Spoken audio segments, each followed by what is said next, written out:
అయిన యేసయ్య నామములో ఈ ఉదయకాల సమయంలో మీకు శుభవందనాలండి. లూకా రాసిన సువార్త 10వ అధ్యాయం 41, 42 వాక్యాన్ని చదువుకొని ఈరోజు కొరకు మనము ప్రార్థన చేద్దాం. అందుకు ప్రభువు, మార్తా మార్తా, నీవనేకమైన పనులను గూర్చి విచారము కలిగి తొందరపడుచున్నావు గాని అవసరమైనది ఒక్కటే. మరియ ఉత్తమమైన దానిని ఏర్పరచుకొనెను, అది ఆమె యొద్ద నుండి తీసివేయబడదని ఆమెతో చెప్పాను. దేవుని బిడ్డలారా, ప్రభు అయిన యేసయ్య మరణించిన లాజరును ప్రాణంతో లేపడానికి మార్తా మరియు మరియా ఇంటికి వచ్చే సమయంలో ప్రభు అయిన యేసయ్య వచ్చాడని మార్తా గారు అనేక పనులలో విచారపడి దేవుని సముఖంలో రానటువంటి పరిస్థితికి ఉండిపోయారు. కానీ అన్ని పనులను వదిలిపెట్టి మరియా గారు దేవుని పాదములో వేంచేస్తూ ఉండారు. ప్రభు అయిన యేసయ్య మరియా యొక్క ప్రేమను, మరియా గారి యొక్క విశ్వాసమును గణపరుస్తూ మార్తా గారి యొక్క ఆత్మీయ కళ్ళను ఇక్కడ తెరుస్తున్నాడు. అవసరమైనది ఒక్కటే.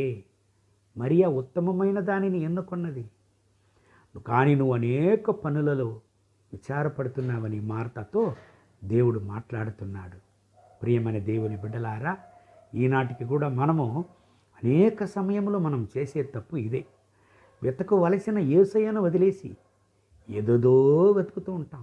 ఇక్కడ ప్రార్థనకు అని కూర్చునేటప్పుడు ప్రార్థన చేయడం వదిలేసి ఏమేమో మాట్లాడుతూ ఉంటాం. బైబిల్ చదవడానికని బైబిల్ ఎత్తుకొని ఏమేమో చేస్తుంటాం. దేవుని బిడ్డలారా, మన జీవితంలో అవసరమైనది ఒకటే, ఉత్తమమైనది ఒకటే, అదే దేవుడు, ప్రభు అయిన యేసయ్య. మీ జీవితంలో ఒక విషయాన్ని గుర్తుంచుకోండి, ఎంతగా మీరు దేవుని వెతుకుతారో అంతగా మీ జీవితంలో ప్రకాశిస్తారు.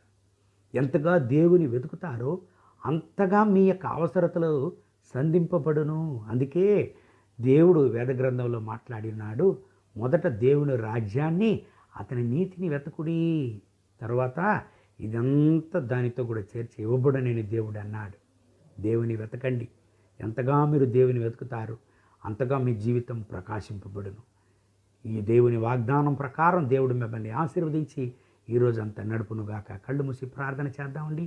మహోన్నతమైన ప్రభువా, ఈ ఉదయకాల సమయంలో నాతో కూడా ఏకీభవించి ప్రార్థన చేసే నా ప్రియ సహోదర సహోదరుల కొరకు ప్రార్థన చేస్తున్నాను. వీళ్ళని ఆశీర్వదించండి నాయనా. దేని గురించి అయితే మీ బిడ్డలు ఏడుస్తూ కన్నీటితో, కలతతో, వేదనతో ఉన్నారు, ఇప్పుడే మీ బిడ్డల యొక్క కన్నీటిని తొడవండి. వీళ్ళ దుఃఖాన్ని సంతోషంగా మార్చండి. వీళ్ళ జీవితంలో ఒక అద్భుతాన్ని చెయ్యండి నాయనా. వీళ్ళ జీవితంలో ఒక అద్భుతాన్ని చేసి వీళ్ళను బలపరచండి, వీళ్ళ విశ్వాసాన్ని బలపరచండి. ఎలాగైతే మార్తా మరియా కోల్పోయినటువంటి యొక్క సహోదరుడైన లాజరును ప్రాణంతో లేపి వాళ్ళకి ఇచ్చారు, అదేలాగా వీళ్ళు కోల్పోయిన దానిని వీళ్ళకి తిరిగి ఇవ్వండి. వీళ్ళ దుఃఖాన్ని సంతోషంగా మార్చండి, అద్భుతాన్ని చెయ్యండి. ఈరోజంతా మీ బిడ్డల్ని ఆశీర్వదించి నడపండి. వీళ్ళ విశ్వాసాన్ని గణపరచండి. మహిమ, ఘనత, స్తుతి మీకే. యేసయ్య నామములు వేడుకుంటున్నాం మా ప్రియ పరలోకపు తండ్రి. ఆమేన్, ఆమేన్. May God bless you. Have a good day.